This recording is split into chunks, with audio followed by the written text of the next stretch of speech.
Oh my God, this is going to be my longest video of all time. Of course, it is the thing that has destroyed my music career. It's destroyed every shred of my life. I can't live anywhere because now we have Google. Once my convictions are thrown out, 20 years from now, somebody's going to Google me, and the New York Times is going to say I was convicted for harassing a girl. It's not going to say addendum, the conviction was eventually thrown out. That's why in my lawsuit, I'm going after all these scumbags. I'm saying, no, I don't want you to remove all those false articles because that would be deceptive. I want you to have to write the truth as a preface.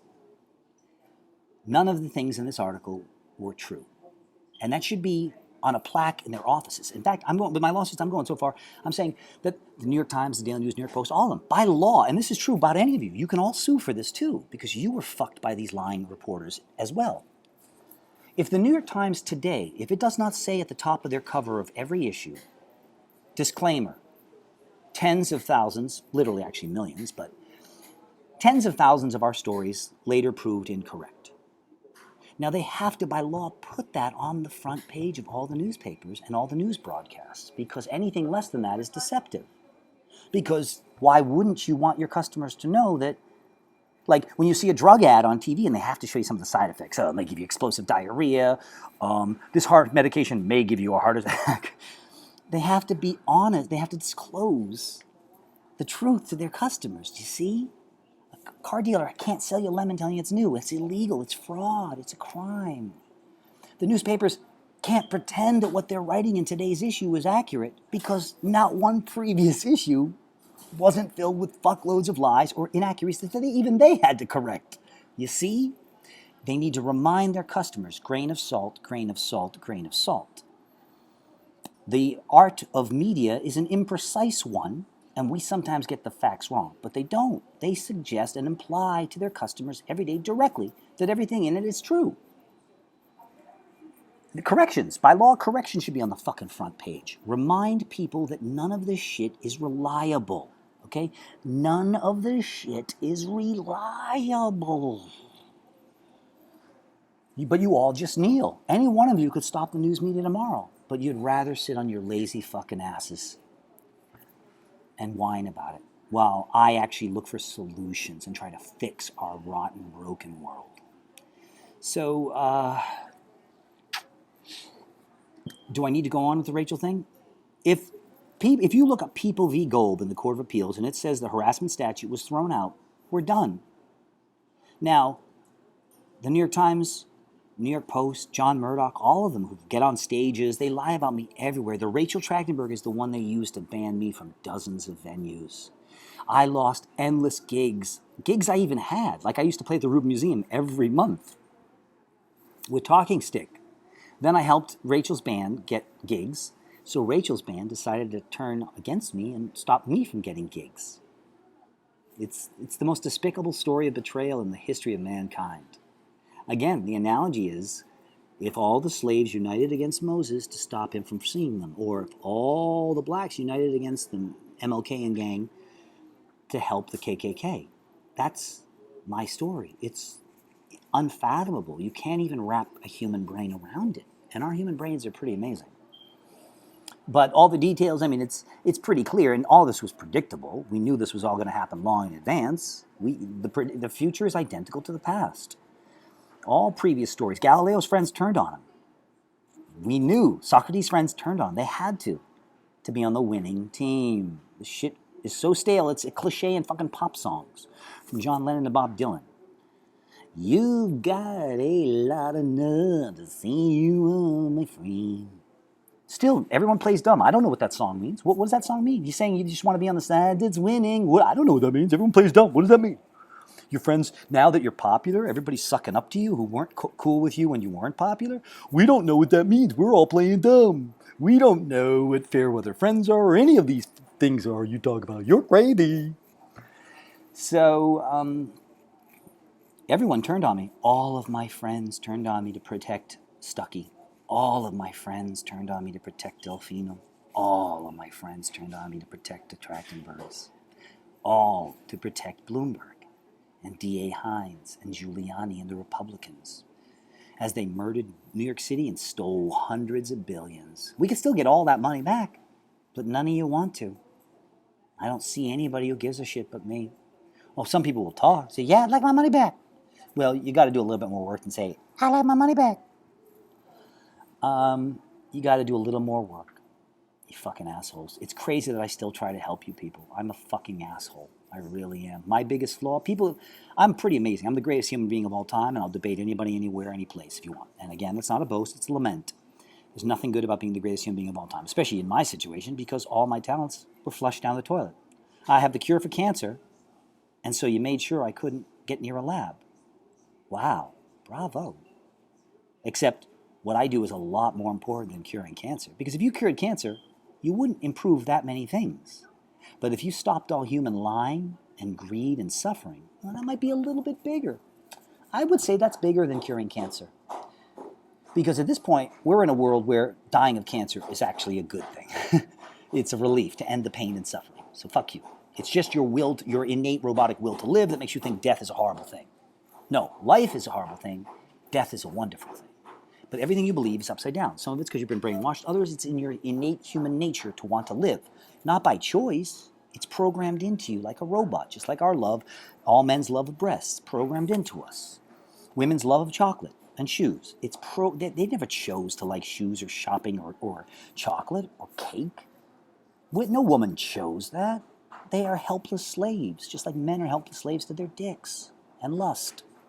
Women aren't slaves to lust like we are because they can get as much dick as they want. Blah, blah, blah. And they don't even want it because people take for granted what they can have. But I have digressed again. Sorry.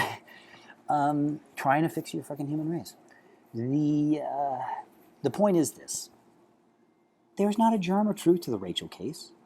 Any direction you look at, any shred of evidence you look at, each one is fatal to the lie and the hype that I was convicted of harassing an innocent little teenage girl. Oh, this was funny. Oh, just to give you a heads up. Rachel testified, because I was making the point that this started because of the $6,000. And I said, is it true your parents stole $6,000 from you? She says, no. She had to change her story, long story, but she had to change the story. At first, when I said, the parents said I was lying, I said, well, you know who can settle this? Rachel.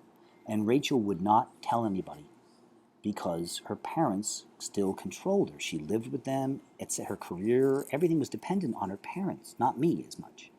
So she had to pick a side. And she picked the winning side, the evil side. But in the end, we're all losers. So, again, you fucking idiots. When you go on the winning side, in fact, in the end, we all lose. You're fucking idiots. You're fucking idiots. You're not accomplishing anything. You're just ruining all of our lives. Rachel's life is ruined forever. My life, the Trachtenbergs, our lives are ruined. Rachel's life, career is in fucking tatters. Super Cute collapsed after they put me in jail. I got them in the fucking Metro the fucking first day I managed them. I got them in the New York Times the last week I managed them. It took me 5 minutes to do. Come on. I got Rachel in the New York Times another time. Photo, everything. They hailed her as a hero. It took me 5 minutes to do it. You fucking idiots. How good has Delfino's career been after me? There's no career. Mary Moonlights? There's nothing. Your stupidity and hubris ruined everybody's lives. For what? What did you accomplish? You fucking monsters. So much pain and suffering for nothing. Hell, you could even argue that at least in World War II and World War I, there was a lot of productivity came out of that. Inventions, right? We might not have nuclear power. There's so many different things that came out of it. The Volkswagen Beetle. We probably wouldn't have the Volkswagen Beetle had it not been for World War II. Lots of positive things came out of war, right? You could blow up a town, and you have to build all new houses and bridges. Wow, everything's brand new now. Jobs. There's a lot of... Hitler ended unemployment. In the battles against me, almost nothing good. Some people would say, well, you made some great art in Rikers. That's true, but I would have made greater art out of Rikers. See? Fucking assholes. And I've tried to offer my enemies amnesty. I've said, 1, come clean. We can't heal the wound until you come clean. You need to go public. You need to say, I did this because I was scared. I did that. I'm sorry. I was wrong. Christopher was right. Christopher told the truth. I lied. But they won't do that. The cover-up is worse than the original crimes. You see? That's a cliche, and yet morons can't figure out the cliche because they're humans. What does that mean? The cover-up is worse than the crime? no germ of truth to the Rachel Trachtenberg case. And that's the biggest case that's going to be fucking me for the rest of my life and long after I'm gone. In my lawsuits, I am demanding that the newspapers, one, report the lawsuits, because they report a lot of lawsuits. Why would the New York Times not want their readers to know that they were being sued by a reader? Any arguments? Any theories? Exactly. It's a new crime. If they don't report the lawsuits against them, it's a new federal crime. Fraud and racketeering. See? I'm also going to demand, not only do they have to do huge pieces explain that, they also have to fix their websites. People vandalize my Wikipedia pages, everything. There's no way to undo the damage because you can't go and undo the tens of thousands of places where I was smeared in blogs and people's websites. We can't track it all. I should actually order the court to make the New York Times and the rest of them pay for an independent team who have to go and fix everything on the internet that partially resulted from the New York Times lies. Wikipedia won't even allow me to put the truth on the page about me that somebody else made. I can't put the truth. Because to them, the truth is a verifiable news source, like the New York Post. That's fact. Truth isn't truth. What the billionaires say is true. That's the truth, says Wikipedia. I don't want to have to sue those motherfuckers, but I think I'm going to have to.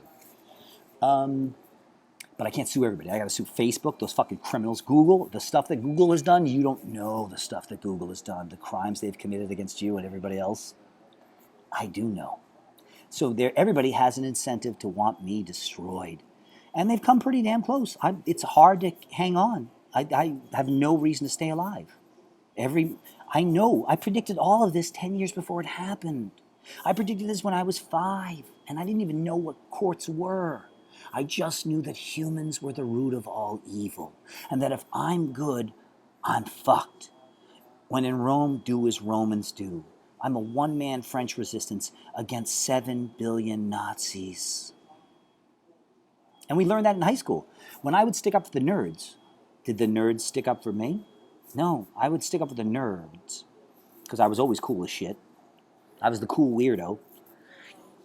The nerds would then unite to pick on me to try and make friends with the jocks.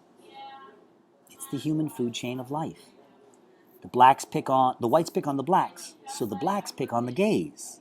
The blacks don't go after their enemy, they go after somebody weaker than them. The gays then go after the lesbians. Everyone picks on somebody weaker than them. Your human race is despicable, and you need to be erased. Wish it wasn't so. We could all have so much fun if you all could just start being honest and doing unto others, but you can't. You can't do it. You can say you can. You can't. You've had millions of years to try. You're not even anywhere. You can get rid of war, but husbands and wives are going to continue to have wars. So you're all lying. You're all pro-war. You're all fucking liars. Choice is yours. I'm fucking ready to retire, but I got some loose ends I still got to cover. And then I might come after all of you. You better hope I don't join the dark side. Because if you think Dick Cheney would want somebody with my brains on his side, yeah, he would. They'll pay me well to become a right-wing operative like my buddy Roger Stone. Don't make me join the dark side. Because if I start to use my genius for evil, with all the rich corporations backing me up, then you fucking zombie robots are fucked. In summation, have a nice day. And again, anyone who doesn't do unto others must be taken off this life raft and drowned by all of us, because otherwise they're going to sink all of us in this life raft. You have a right to self-defense.